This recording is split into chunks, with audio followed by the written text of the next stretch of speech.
Hey y'all, welcome back to the Be Like D channel. It's your girl D coming back with another review of Love and Marriage Huntsville season 3 episode 3. Okay, so we opened up the episode with Mel saying that she invited Tisha over to her house to catch up. They had a good time at her graduation party and they were trying to build back their relationship up. They look fine. I'm surprised. They looking like they really are trying to get along. Tisha brought some wine. They got chocolate in it. I'm like, let me taste that, girl. Okay, you got me intrigued. Good product drop. Okay. And then Mel looked like Mel actually giving her some advice, and she not being offended by. Well, we'll see when she get home, because she'll try to act like, oh yeah, I'm taking your advice. Thank you. And then later on, she's trying to tell me about my marriage.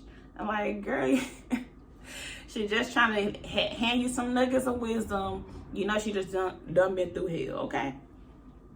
But take that advice from Mel, learn, and better your relationship. Okay, so now Tisha is talking about how her and Marceau haven't really had a alone time because he's been busy, and they usually have date nights on Thursdays, but one week it'll be, I got caught up in a meeting, I got caught up in this and that, and she feels like date night should be a non-negotiable. But then Mel also gives her some good advice by saying, make sure make sure that he doesn't want to do something else instead of date night. What about, just anything other than just a date night together, in case so it don't become a task for him and he don't want to do it, And then she gonna tell them maybe they want to go talk to a therapist just to talk out their feelings and go to Mr. Francis. The same one Martell kept saying was by his last episode. And then she was like, oh no, I'm married to a Scott. They think they know everything. I'm like, girl, don't you know it? And you think you know everything by proxy, don't you? Okay, so now Martell is at his mama's house and he helping her get rid of some snakes. I'm like, oh Lord, I got snakes. But okay.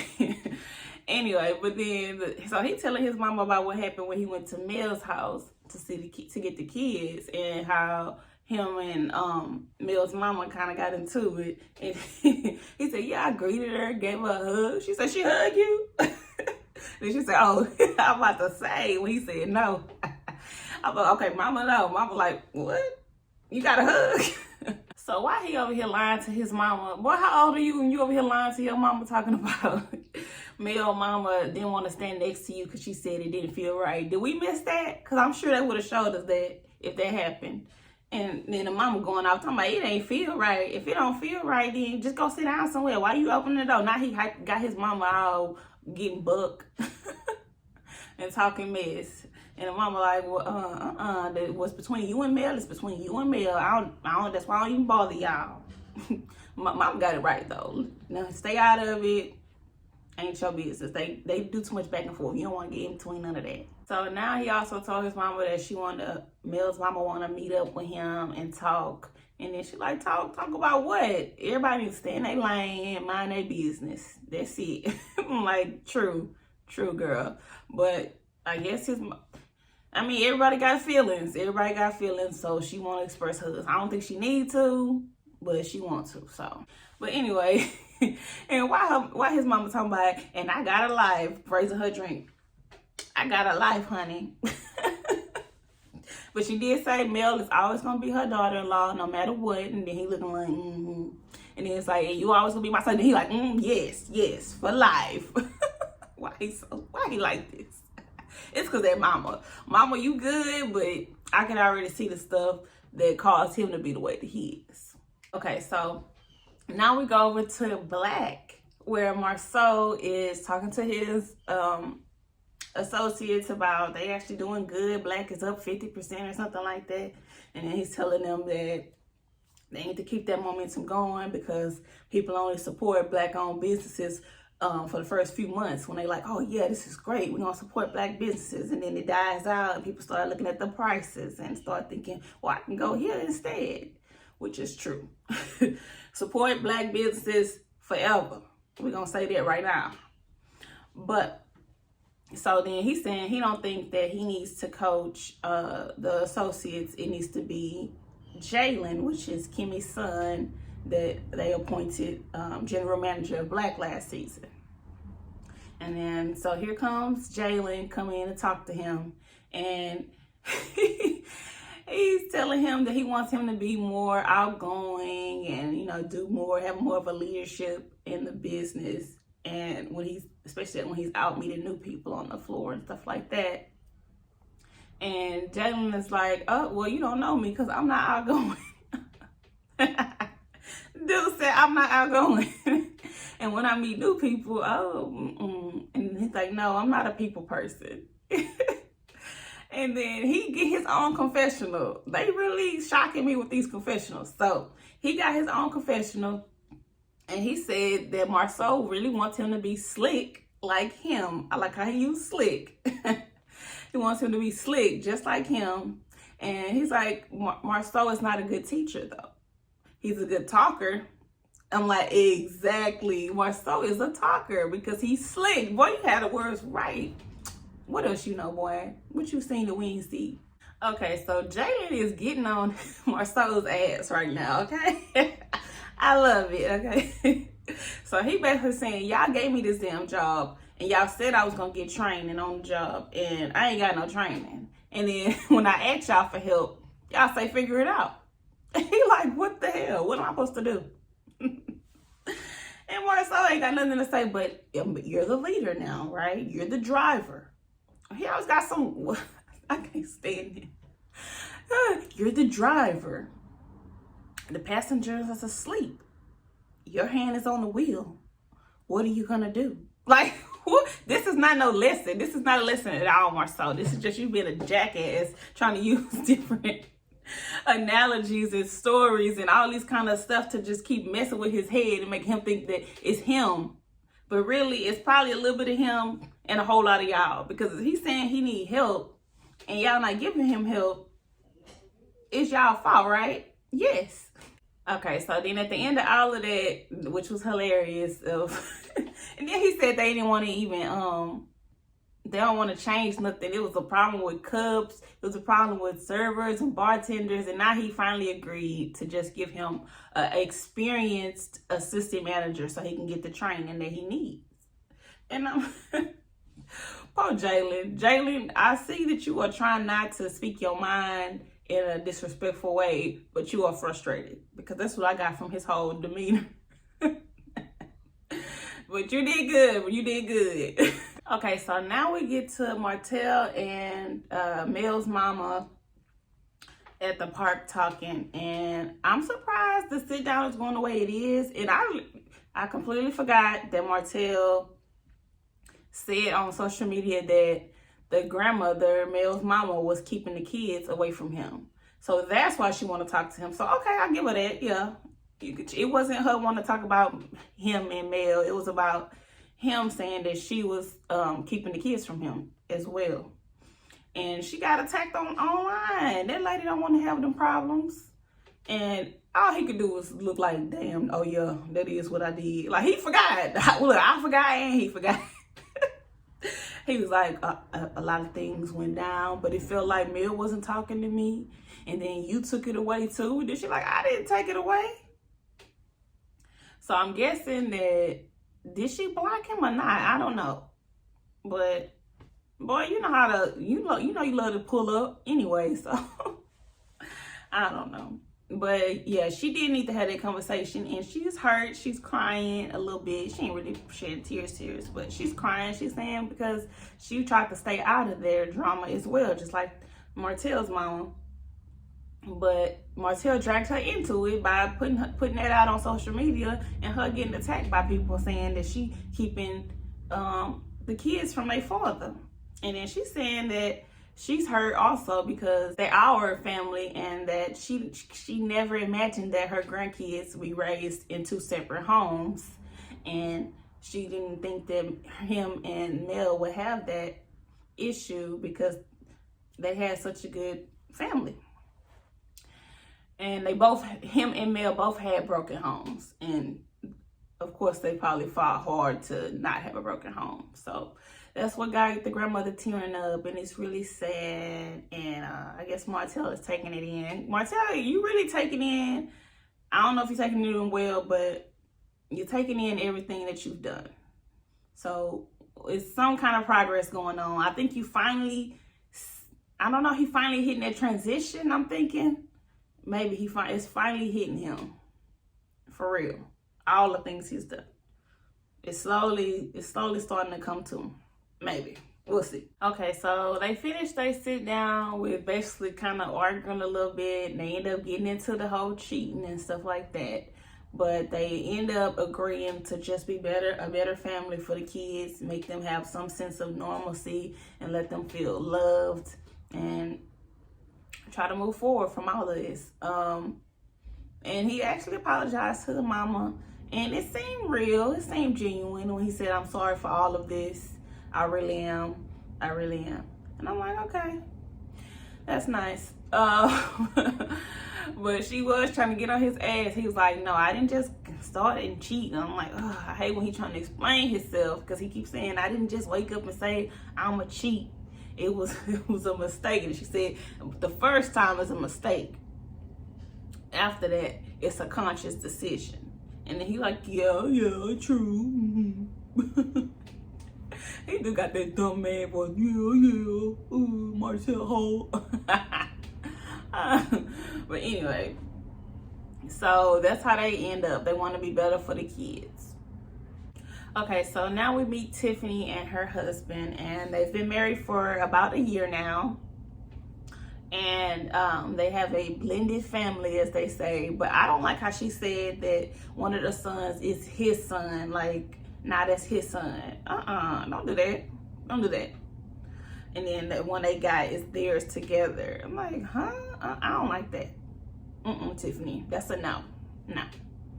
But anyway, so she tell him how she's finna go meet, well, not right now, but she's finna go to some brunch thing with Melody for Destiny's birthday. And she's saying she don't know,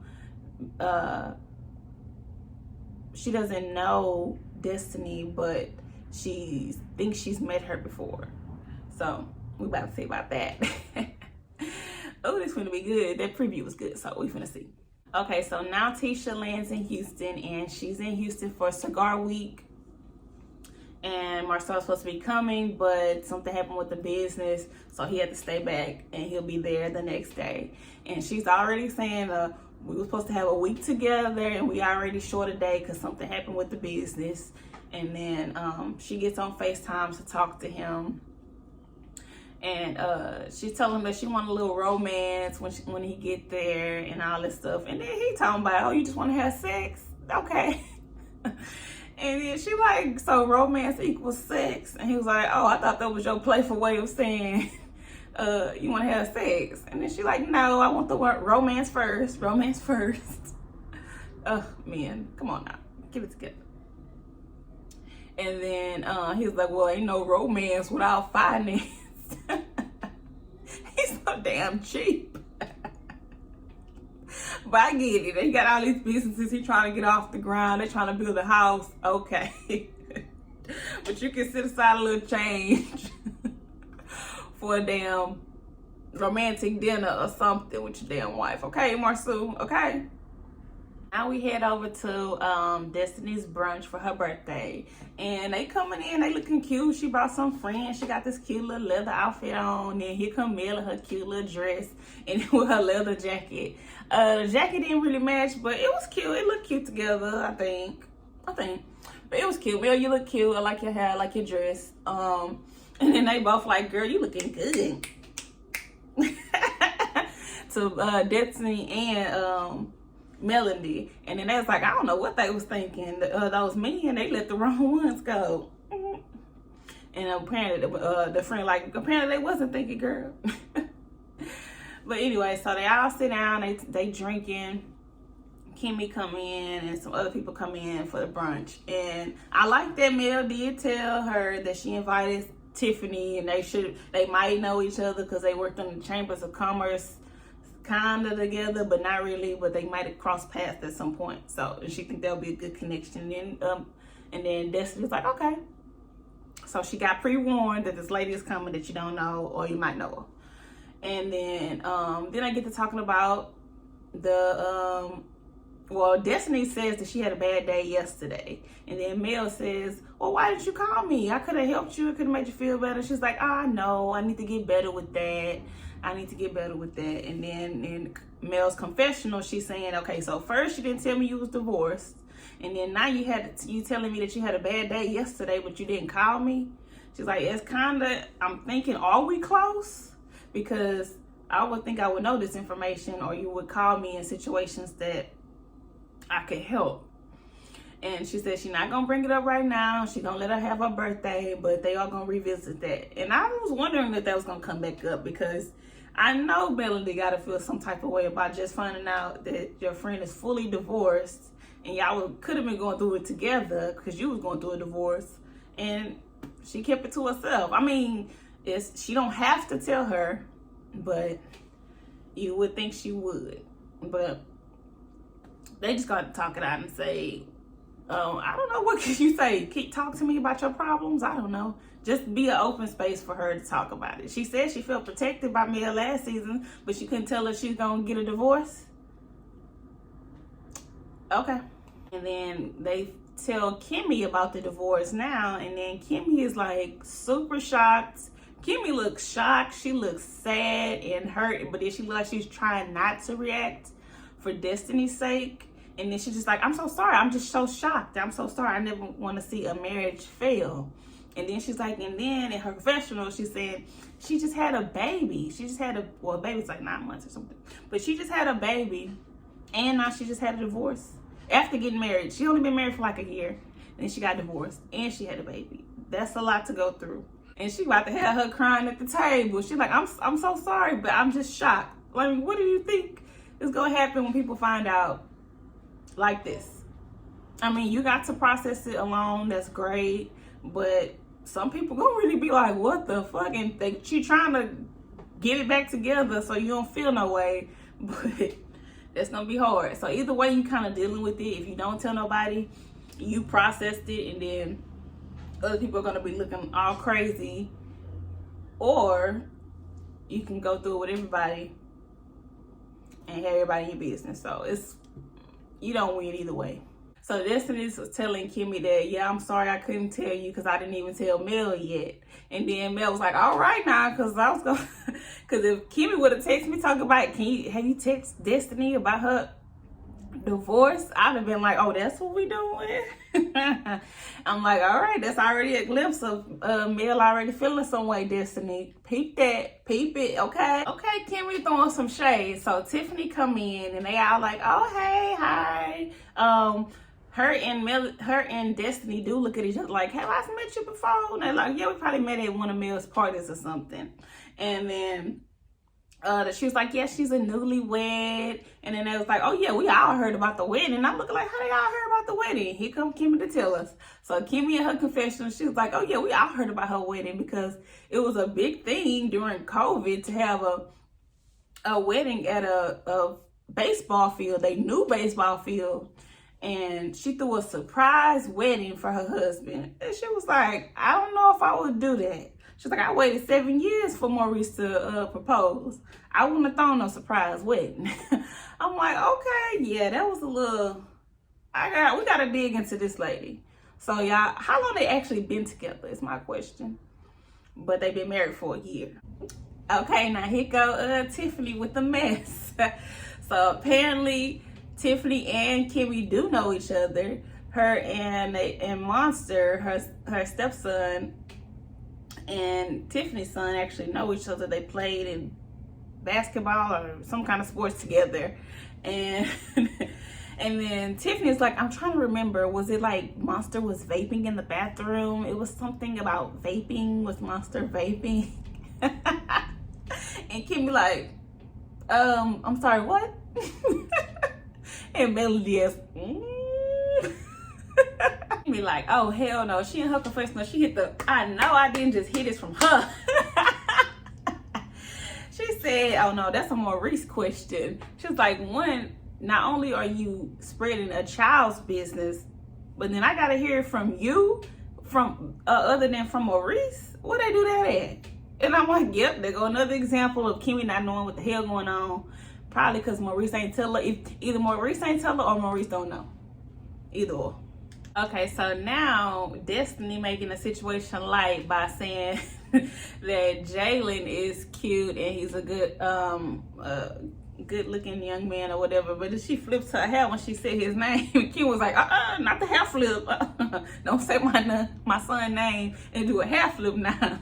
And then they do a flashback, and we found out that Destiny told Kimmy that Jalen has a crush on her, a little puppy dog crush on her, and she was like, oh, that was cute. But then she was like, yeah, because that dress you had on when you came in my house, you was a little wide and showing everything, basically. I guess she didn't know she was showing everything. She thought the dress was good, but whatever. They grown. And and she said, oh, hold up, now this changed the whole conversation because you was out asking me if you see me and your son together. And she's like, but you're married. And now it turns out you ain't married, bitch. Hold up. What that mean? What you trying to say about my son? What you trying to do with my son? Hold on, we gotta re-talk about this. Okay, look here, Tiffany. You trying to act like you ain't doing nothing, but you know you over here being messy. She over here, she gonna say that, oh yeah, that's how I remember you, Destiny. Your ex-husband your ex-husband got some kind of award, right, at Huntsville? And it's like, yeah, entrepreneur. And she was like, yeah, and I met you, and then I met you at Melanie's party, and I was like, oh, I met you the other day, and you were like, no, that wasn't me. And then she was like, here go Destiny in her confessional. Harper, who this woman? She's like, why would you bring that up at my birthday and for me to remember you by that in front of everybody? Which is true. Like, why would you bring that up? That don't even sound like a situation that she won't even hear again. Even though she divorced, nobody want to be embarrassed in front of everybody. Like, oh yeah, I remember that time I seen your husband with a woman and I thought it was you and it wasn't you. Why would that? That ain't a funny moment. That ain't like, what she was supposed to do? Go, oh yeah, girl. And then she got up. So Destiny get up and walk off to the bathroom, and Melanie like, oh Lord, it don't matter. It don't matter no more. But then Tiffany in her confessional talking about it was too dramatic for me, but it's your birthday. I'll let you cry if you want to. So you finna be the bitch that's bringing all the drama. Because girl, no, that was hella messy, hella shady. You already threw Monster under the bus, which is a child, and you had to hear him show everybody that you got tea on them. Is that what you got? Girl, sit down somewhere. But bring the drama though. All right, and that is it for the episode. So that is it for my review of Love and Marriage Huntsville Season 3, Episode 3. Drop down in the comments. Let me know what y'all think of the episode, what y'all saw that I didn't see maybe, or what y'all thought about the episode. Like, comment, and subscribe, and share. Thank you.